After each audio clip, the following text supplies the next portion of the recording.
श्रीमद्भागवत महापुराण महात्म्य अध्याय 6 शेष भाग।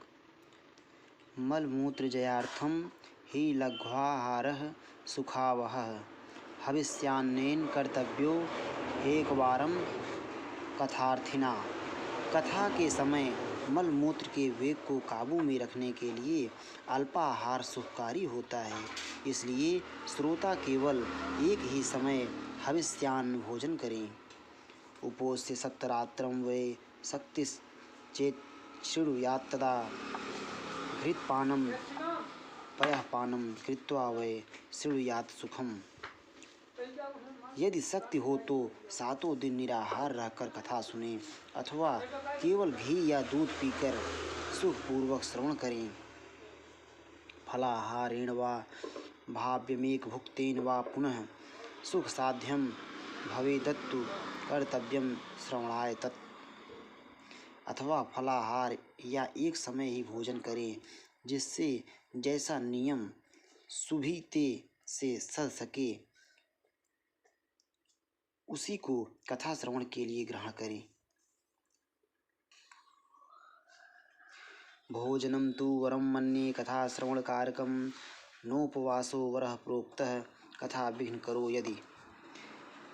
मैं तो उपवास की अपेक्षा भोजन करना अच्छा समझता हूँ, यदि वह कथा श्रवण में सहायक हो। यदि उपवास से श्रवण में बाधा पहुँचती हो तो वह किसी काम का नहीं। सप्ताहव्रतीनां पुंसां नियमाच्छृणु नारद विश्रुतीच्छाविहीनानां नाधिकारः कथाश्रवे। नारद जी, नियम से सप्ताह सुनने वाले पुरुषों के नियम सुनिए। विष्णु भक्त की दीक्षा से रहित पुरुष कथा श्रवण का अधिकारी नहीं है। ब्रह्मचर्य मधः सुप्तिः पत्रावल्यां च भोजनं कथा समाप्तौ भुक्तिं च कुर्यान्नित्यं कथावृत्ति। जो पुरुष नियम से कथा सुने उसे ब्रह्मचर्य से रहना, भूमि पर सोना और नित्य प्रति कथा समाप्त होने पर पत्तल में भोजन करना चाहिए। द्विदलं मधुतैलं च गरिष्ठान्नं तथैव च भावदुष्टं परिउषितं जहयन्नित्यं कथावृत्ति। दाल, मधु, तेल, गरिष्ठ अन्न, भाव दूषित पदार्थ और बासी अन्न, इनका उसे सर्वदा ही त्याग करना चाहिए। कामं क्रोधं मदं मानं मत्सरं लोभमेव च दंभं मोहं तथा द्वेषं दूरयेच्च कथावृत्ति। काम, क्रोध, मद, मान, मत्सर, लोभ, दंभ, मोह और द्वेष को तो अपने पास भी नहीं फटकने देना चाहिए। वेद वैष्णव विप्राणां गुरुगो व्रतीनां तथा स्त्री राजमहतां निंदां वर्जेद्यः कथावृत्ति। वह वेद, वैष्णव, ब्राह्मण, गुरु, गोसेवक तथा स्त्री, राजा और महापुरुषों की निंदा से भी बचे। रजस्वला, अंत्यज, म्लेच्छ, पतित भृत्य, पतित प्रात्य, कैअस्तथा द्विज द्विड वेद ब्राह्मश्च न वदेद्यः कथावृत्ति। नियम से कथा सुनने वाले पुरुष को रजस्वला स्त्री, अंत्यज, म्लेच्छ, पतित, गायत्रीहीन, द्विज, ब्राह्मणों से द्वेष करने वाले तथा वेद को न मानने वाले पुरुषों से बात नहीं करनी चाहिए। सत्यम शौचम दया मौन मार्जवम विनयम तथा उदार मानसम तद्देवं कुर्यात् कथावृत्ति। सर्वदा सत्य, शौच, दया, मौन, सरलता, विनय और उदारता का बर्ताव करना चाहिए। दरिद्रश्च क्षयरोगी निर्भाग्यः पापकर्मवान् अनपत्यो मोक्षकामः शृणुयाच्च कथामिमाम्। धनहीन, क्षय रोगी, किसी अन्य रोग से पीड़ित, भाग्यहीन, पापी, पुत्रहीन और मुमुक्ष भी यह कथा श्रवण करे। अपुष्पा काकवंध्या च वंध्या च मृतार्भका स्त्रुवद्गर्भा च या नारी तया श्राव्या प्रयत्नतः। जिस स्त्री का रजू दर्शन रुक गया हो, जिसके एक ही संतान होकर रह गई हो, जो बाँझ हो, जिसकी संतान होकर मर जाती हो, अथवा जिसका गर्भ गिर जाता हो, वह यत्नपूर्वक इस कथा को सुने। एतेषु विधिना श्रावे तच्छयतरं भवेत्, अत्युत्तमा कथा दिव्या कोटि यज्ञ फलप्रदा। ये सब यदि विधिवत कथा सुने तो इन्हें अच्छे फल की प्राप्ति हो सकती है। यह अत्युत्तम दिव्य कथा करोड़ों यज्ञों का फल देने वाली है। एवं कृत्वा व्रत विधि मुद्यापनमथाचरेत्, जन्माष्टमी व्रतमिव कर्तव्यम फलकांक्षिभिः। इस प्रकार इस व्रत की विधियों का पालन करके फिर उद्यापन करें। जिन्हें इसके विशेष फल की इच्छा हो, वे जन्माष्टमी व्रत के समान ही इस कथा व्रत का उद्यापन करें। अकिंचनेषु भक्तेषु प्रायो नोद्यापनाग्रहः, श्रवणे नैव पूतास्ते निष्कामा वैष्णवा यतः। किंतु जो भगवान के अकिंचन भक्त हैं, उनके लिए उद्यापन का कोई आग्रह नहीं है। वे श्रवण से ही पवित्र हैं, क्योंकि वे तो निष्काम भगवत भक्त हैं। एवं नगाह्ये अस्मिन् समाप्ते श्रोतिभिस्तदा पुस्तकस्य च वक्तुश्च पूजा कार्याति भक्तितः। इस प्रकार जब सप्ताह यज्ञ समाप्त हो जाए, तब श्रोताओं को अत्यंत भक्तिपूर्वक पुस्तक और वक्ता की पूजा करनी चाहिए। प्रसाद तुलसी माला श्रोतृभ्यश्चाथतीयतां, मृदंग ताल ललितम कर्तव्यम कीर्तनम ततः। फिर वक्ता श्रोताओं को प्रसाद तुलसी और प्रसादी मालाएं दे तथा सब लोग मृदंग और झांझ की मनोहर ध्वनि से सुंदर कीर्तन करें। जय शब्दम नमः शब्दम शंख शब्दम च कारयेत, विप्रेभ्यो याचकेभ्यश्च वित्तमन्नम च दीयताम। जय जयकार नमस्कार और शंख ध्वनि का घोष कराएं तथा ब्राह्मण और याचकों को धन और अन्न दें।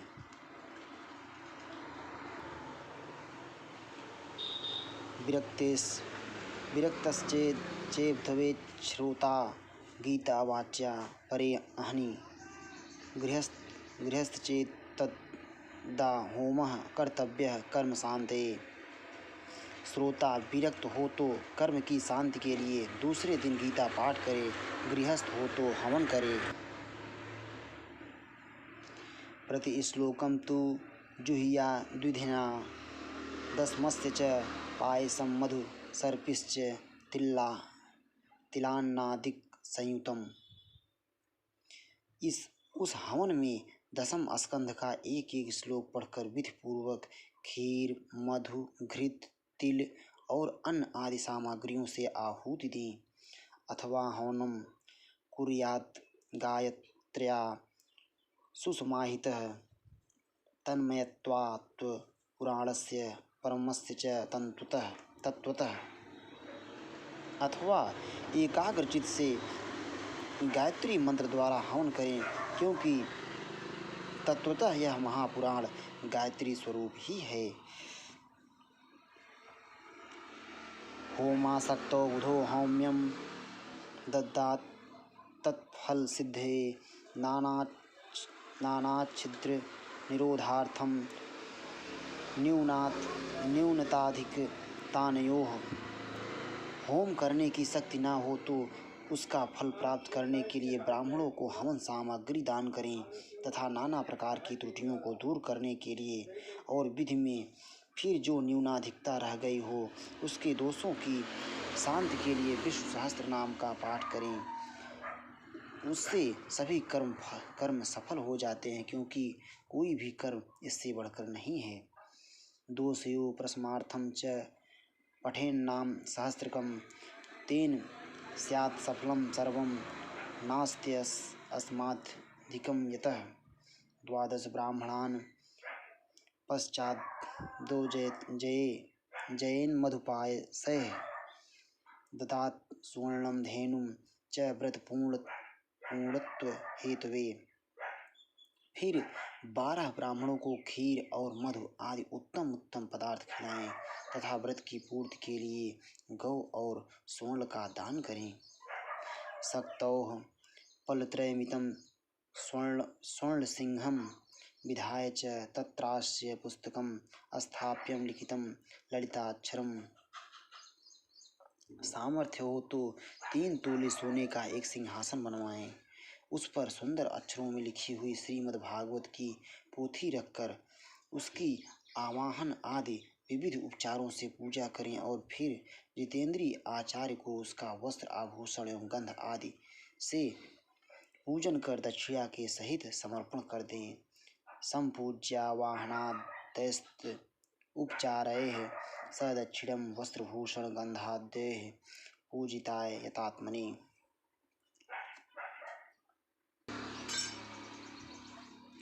आचार्याय सुधीर दत्त्वा मुक्तः स्याब्धबन्धनैः एवं कृते विधाने च सर्वपाप निवारणे।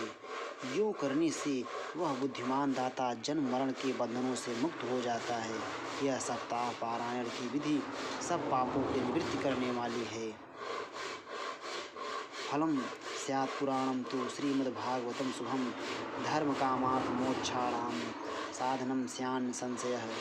इसका इस प्रकार ठीक ठीक पालन करने से यह मंगलमय भागवत पुराण अभीष्ट फल प्रदान करता है तथा अर्थ धर्म काम और मोक्ष चारों की प्राप्ति का साधन हो जाता है, इसमें संदेह नहीं है। कुमारा ऊचुः इति ते कथितं सर्वं किं भूयः श्रोतुम् इच्छसि श्रीमद्भागवते नैव भुक्ति मुक्ति करे स्थिते। सनकादि कहते हैं, नारद जी, इस प्रकार तुम्हें यह सप्ताह श्रवण की विधि हमने पूरी पूरी सुना दी, अब और क्या सुनना चाहते हो। इस श्रीमद् भागवत से भोग और मोक्ष दोनों ही हाथ लग जाते हैं। सूतुवाच इत्युक्त्वा ते महात्मानः प्रोचुर्भागवतीं कथां सर्वपापहरां पुण्या भक्ति मुक्ति प्रदायिनीं। सूत जी कहते हैं, सौनक जी, यूं कहकर महामुनि सनकादि ने एक सप्ताह विधि पूर्वक इस सर्व पाप नाशनी परम पवित्र तथा भोग और मोक्ष प्रदान करने वाली भागवत कथा का प्रवचन किया।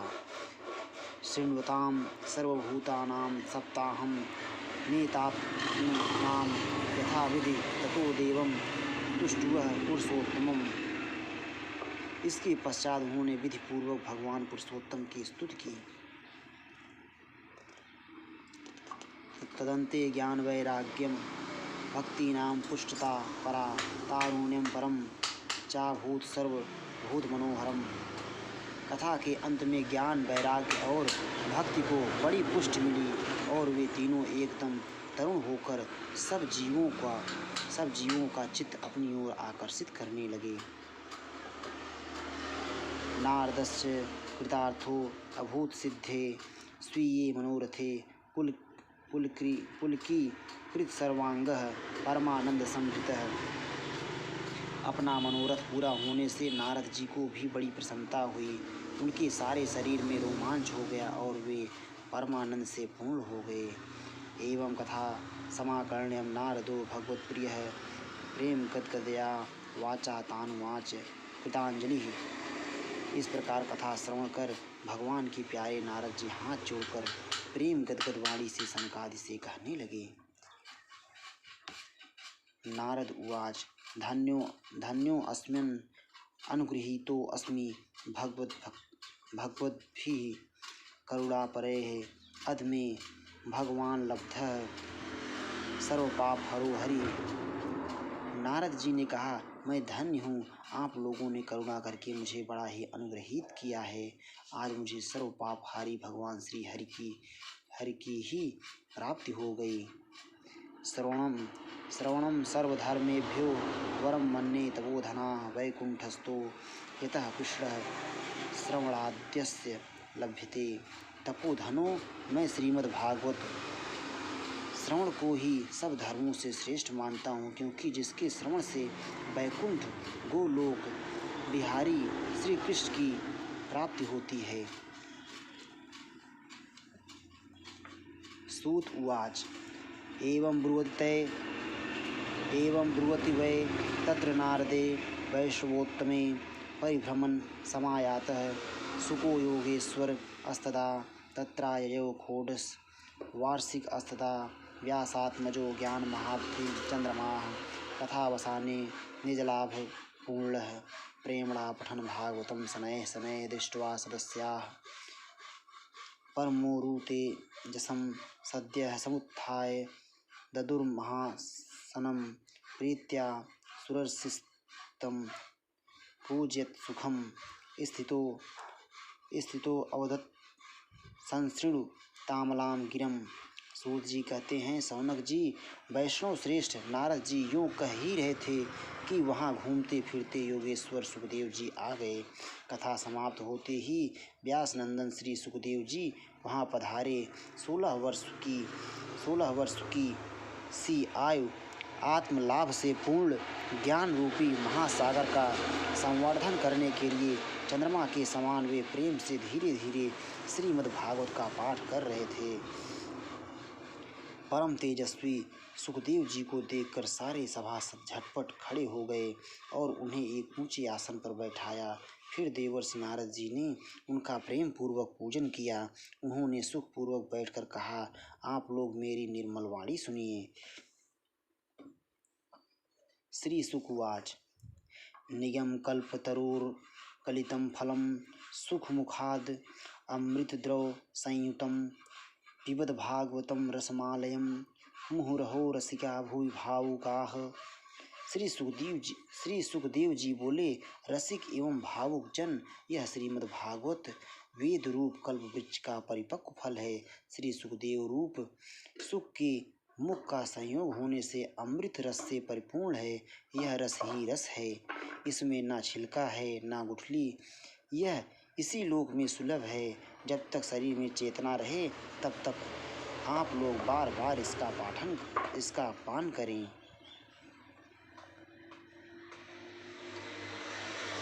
धर्मं प्रोक्षत कैतवो अत्र परमो निर्मत्सराणां सतां वेद्यं वास्तव अत्र वस्तु शिवदं तापत्रयो मूलनं श्रीमद्भागवते महामुनिकृते किं वा परैरीश्वरः सद्यो हृदवरुध्यते अत्र कृतिभिः शुश्रूषुभिस्तत्क्षणात्। महामुनि व्यासदेव ने श्रीमद्भागवत महापुराण की रचना की है। इसमें निष्कपट निष्काम परम धर्म का निरूपण है। इसमें शुद्धांतःकरण सत्पुरुषों के जानने योग्य कल्याणकारी वास्तविक वस्तु का वर्णन है, जिससे तीनों तापों की शांति होती है। इसका आश्रय लेने पर दूसरे शास्त्र अथवा साधन की आवश्यकता नहीं रहती। जब कभी पुण्यात्मा पुरुष इसके श्रवण की इच्छा करते हैं, तभी ईश्वर अविलंब उनके हृदय में अवरुद्ध हो जाता है। श्रीमद्भागवतं पुराण तिलकं यद्वैश्रवानां धनं यस्मिन् पारं हंस्यमेवं अमलं ज्ञानं परं गीयते यत्र ज्ञान विराग भक्ति सहितं नैष्कर्म आविष्कृतं तच्छृण्वन् प्रपठन् विचारपरो भक्त्या विमुच्येन्नरः स्वर्गे सत्ये च कैलासे वैकुंठे नास्त्ययं रसः अतः पिबन्तु सभ्ताज्ञा मां मुंचत कहिर्चित्। यह भागवत पुराणों का तिलक और वैष्णवों का धन है। इसमें परमहंसों के प्राप्य विशुद्ध ज्ञान का ही वर्णन किया गया है तथा ज्ञान वैराग्य और भक्ति के सहित निवृत्त मार्ग को प्रकाशित किया गया है। जो पुरुष भक्ति पूर्वक इसके श्रवण पठन और मनन में तत्पर रहता है वह मुक्त हो जाता है। यह रस स्वर्गलोक सत्यलोक कैलाश और वैकुंठ में भी नहीं है। इसलिए भाग्यवान श्रोताओं, तुम इसका खूब पान करो, इसे कभी मत छोड़ो। मत छोड़ो। सूत उवाच एवं ब्रुवाणे सति बादरायणो मध्ये सभायां हरिराविरासीत् प्रह्लाद बल्युद्ध व फाल्गुनादिभिर्वृत्तः सुरर्षिस्तं पूजयच्च तान्। सूत जी कहते हैं, श्री सुखदेव जी इस प्रकार कह ही रहे थे कि उस सभा के बीचों बीच प्रहलाद, बलि, उद्धव और अर्जुन आदि पार्षदों के सहित साक्षात श्री हरि प्रकट हो गए। तब देवर्षि नारद ने भगवान और उनके भक्तों की यथोचित पूजा की।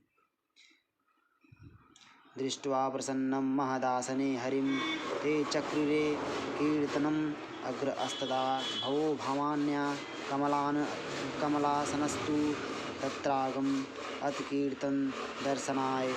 भगवान को प्रसन्न देखकर देवर्षि ने उन्हें एक विशाल सिंहासन पर बैठा दिया और सब लोग उनके सामने संकीर्तन करने लगे। उस कीर्तन को देखने के लिए श्री पार्वती जी के सहित महादेव जी और ब्रह्मा जी भी आए।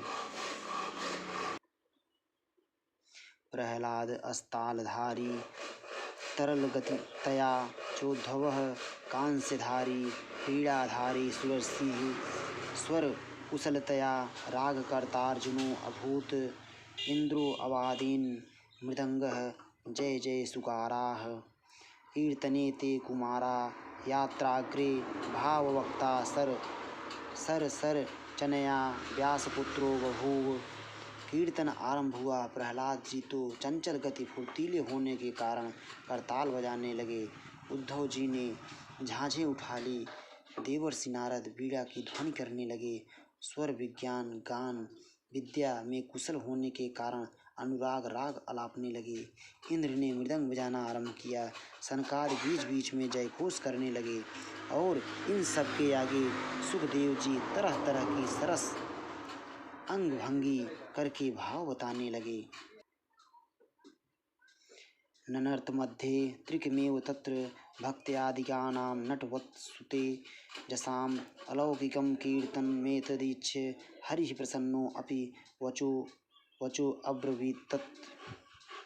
इन सबके बीच में परम तेजस्वी भक्ति ज्ञान और वैराग्य नटों के समान नाचने लगे। ऐसा अलौकिक कीर्तन देखकर भगवान प्रसन्न हो गए और इस प्रकार कहने लगे। हरि प्रसन्नो अपि वचो अब्रवीतत् मनो मत्तो वरम भाव विताद विरुद्धं प्रीतः कथा कीर्तनतो अस्मि सांप्रतम्। श्रुत्वेति तद्वाक्यम् अतिप्रसन्नाः प्रेमाद्रचित्ता हरिमुच्यते। मैं तुम्हारी इस कथा और कीर्तन से बहुत प्रसन्न हूँ। तुम्हारे भक्तिभाव ने इस समय मुझे अपने वश में कर लिया है। अतः तुम लोग मुझसे वर मांगो। भगवान के ये वचन सुनकर सब लोग बड़े प्रसन्न हुए और प्रेमाद्र चित्त से भगवान से कहने लगे।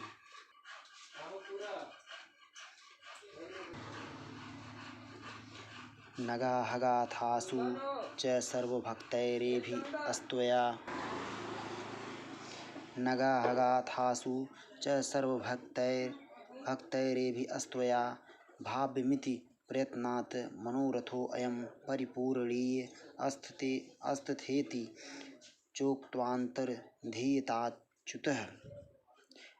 भगवान, हमारी यह अभिलाषा है कि भविष्य में भी जहाँ कहीं सप्ताह कथा हो वहाँ आप इन पार्षदों के सहित अवश्य पधारें। हमारा यह मनोरथ पूर्ण कर दीजिए। भगवान तथास्तु कहकर अंतर्धान हो गए।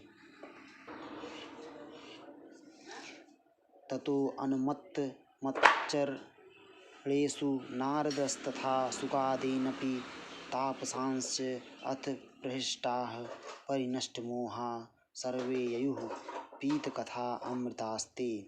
इसके पश्चात नारद जी ने भगवान तथा उनके पार्षदों के चरणों को लक्ष्य करके प्रणाम किया और फिर सुखदेव जी आदि तपस्वियों को भी नमस्कार किया। कथा अमृत का पान करने से सब लोगों को बड़ा ही आनंद हुआ। उनका सारा मोह नष्ट हो गया। फिर वे सब लोग अपने अपने स्थान को चले गए। भक्तिः सुताभ्यां सह रक्षिता सा शास्त्रे स्वकीये अपि तदा सुखेन अतो हरिर्भागवतस्य सेवनाचित्तं समायाति ही वैश्रवानाम। उस समय सुखदेव जी ने भक्ति को उसके पुत्रों सहित अपने शास्त्र में स्थापित कर दिया। उस समय सुखदेव जी ने भक्ति को उसके पुत्रों सहित अपने शास्त्र में स्थापित कर दिया। इसी से भागवत का सेवन करने से श्री हरि वैष्णवों के हृदय में आ विराजते हैं। दरिद्र दुख ज्वर दाहितानां माया पिशाची परिमर्दितानां संसार सिंधौ परिपातितानां क्षेमाय वै भागवतं प्रगर्जति। जो लोग दरिद्रता के दुख ज्वर की ज्वाला से दग्ध हो रहे हैं, जिन्हें माया पिशाची ने रौंद डाला है तथा जो संसार समुद्र में डूब रहे हैं, उनका कल्याण करने के लिए श्रीमद् भागवत सिंहनाद कर रहा है। सौनक उवाच सुखेनोक्तं कदा राज्ञे गोकर्णेन कदा पुनः सुरर्षे कदा ब्रह्मोच्छिन्धि मे संशयम् अत्विमम्। सूत जी ने कहा, भगवान श्री कृष्ण के स्वधाम गमन के बाद कलयुग के 30 वर्ष से कुछ अधिक बीत जाने पर भाद्रपद मास की शुक्ला नवमी को सुखदेव जी ने कथा आरंभ की थी।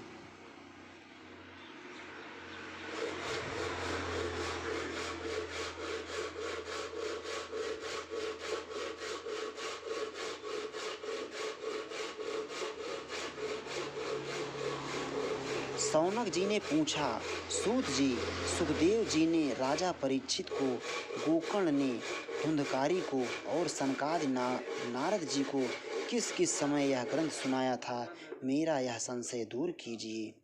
सूत उवाच आकृष्ण निर्गमात्रिंश द्वर्षाधिकगते कलौ नवमीतो नभस्ते च कथारंभम सुको अकरोत्। सूत जी ने कहा, भगवान श्री कृष्ण के स्वधाम गमन के बाद कलयुग के 30 वर्ष से कुछ अधिक बीत जाने पर भाद्रपद मास की शुक्ला नवमी को सुखदेव जी ने कथा आरंभ की थी। परीक्षित श्रवणान्ते च कलो वर्ष सत्त्वे शुद्धे शुचो नवम्यां च धेनुजो अकथयत कथाम। राजा परीक्षित की कथा सुनने के बाद कलयुग के 200 वर्ष बीत जाने पर आषाढ़ मास की शुक्ला नवमी को गोकर्ण जी ने यह कथा सुनाई थी। तस्मादपि कलो प्राप्ते 63 वर्ष गते सति ऋचुरूर्जे सिते पक्षे नवम्यां ब्राह्मण सुता। इसके पीछे कलयुग के 30 वर्ष और निकल जाने पर कार्तिक शुक्ला नवमी से सनकादि ने कथा आरंभ की थी। इत्येतत्ते समाख्यातं यत्पृष्टो अहं त्वयानघ कलो भागवती वार्ता भवरोग विनाशिनी। निष्पाप सौनक जी, आपने जो कुछ पूछा था उसका उत्तर मैंने आपको दे दिया। इस कलयुग में भागवत की कथा भव रोग की रामबाण औषध है। कृष्ण प्रियम सकल कल्मषनाशनम च मुक्तैक हेतु मिहि भक्ति विलासकारी संतः कथानक इदम पिबता दरेण लोके ही तीर्थ परिशीलन सेवया किम। संतजन, आप लोग आदर पूर्वक इस कथा अमृत का पान कीजिए। यह श्री कृष्ण को अत्यंत प्रिय, संपूर्ण पापों का नाश करने वाला, मुक्ति का एकमात्र कारण और भक्ति को बढ़ाने वाला है। लोक में अन्य कल्याणकारी साधनों का विचार करने और तीर्थों का सेवन करने से क्या होगा। स्वपुरुष अपि वीक्ष्य पाशहस्तं वदति यमः किल तस्य कर्णमूले परिहर भगवत्कथासु मत्तान् प्रभुरहम् अन्य निडाम न वैश्रवानाम्। अपने दूत को हाथ में पास लिए देखकर यमराज उनके कान में कहते हैं, देखो, जो भगवान की कथा वार्ता में मत हो रहे हों उनसे दूर रहना। मैं औरों को ही दंड देने की शक्ति रखता हूँ, वैष्णवों को नहीं। यमराज क्या कह रहे हैं? अपने दूत को हाथ में पास लिए देखकर यमराज उसके कान में कहते हैं, देखो, जो भगवान की कथा वार्ता में मत हो रहे हों उनसे दूर रहना। मैं औरों को ही दंड देने की शक्ति रखता हूँ, वैष्णवों को नहीं। प्रभुरहमन्य निराणाम न वैश्वानाम असारे संसारे विषय शंका कुल धियः क्षणार्धम क्षेमार्थम पिबत सुखगाथा तुल सुधाम किमर्थम व्यर्थम भो व्रजत कुपथे कुत्सित कथे परीक्षित साक्षी यश्रवण गत मुक्त्य अक्ति कथने। इस संसार में, इस असार संसार में विषय रूप विष की आसक्ति के कारण व्याकुल बुद्धि वाले पुरुषों अपने कल्याण के उद्देश्य से आधे क्षण के लिए भी इस सुख कथा रूप अनुपम सुधा का पान करो। प्यारे भाइयों, निंदित कथाओं से युक्त कुपथ में व्यर्थ ही क्यों भटक रहे हो? इस कथा के कान में प्रवेश करते ही मुक्ति हो जाती है। इस बात के साक्षी राजा परीक्षित हैं। रस प्रवाह संस्थेन श्री सुके नेरता रस प्रवाह संस्थेन श्री सुके नेरिता कथा कंठे संबध्यते येन स वैकुंठ प्रभुर भवेत। श्री सुखदेव जी ने प्रेम रस के प्रवाह में स्थित होकर इस कथा को कहा था। इसका जिसके कंठ से संबंध हो जाता है वह वैकुंठ का स्वामी बन जाता है। इति च परम गुह्यम सर्वसिद्धांत सिद्धम सपदि निगदितं ते शास्त्रपुंजम विलोक्य जगत सुख कथा तो निर्मलम नास्ति किंचित पिब पर सुख हेतुर द्वादश स्कंध सारम। सौनक जी, मैंने अनेक शास्त्रों को देखकर आपको यह परम गोप्य रहस्य अभी अभी सुनाया है। सब शास्त्रों के सिद्धांतों का यही निचोड़ है। संसार में इस सुख शास्त्र से अधिक पवित्र और कोई वस्तु नहीं है। अतः आप लोग परमानंद की प्राप्ति के लिए इस द्वादश स्कंध रूप रस का पान करें। एताम यो नियततया शृणोति भक्तया यश्चैनाम कथयति शुद्ध वैष्णवाग्रे तो सम्यक विधि करणात् फलम लभेते यथार्थ्यार्न ही भुवने किमप्यसाध्यम। जो पुरुष नियम पूर्वक इस कथा का भक्ति भाव से श्रवण करता है और जो शुद्धांतःकरण भगवत भक्तों के सामने इसे सुनाता है, वे दोनों ही विधि का पूरा पालन करने के कारण इसका यथार्थ फल पाते हैं। उनके लिए त्रिलोकी में कुछ भी असाध्य नहीं रह जाता। इति श्रीपद पुराणे उत्तरखंडे श्रीमद्भागवत महात्म्ये श्रवण विधि कथनम नाम षष्ठो अध्यायः समाप्तमिदं श्रीमद्भागवत महात्म्यं। हरि ओम तत्सत्। श्रीकृष्णार्पणम् अस्तु। श्री राधा वल्लभ सरकार की जय।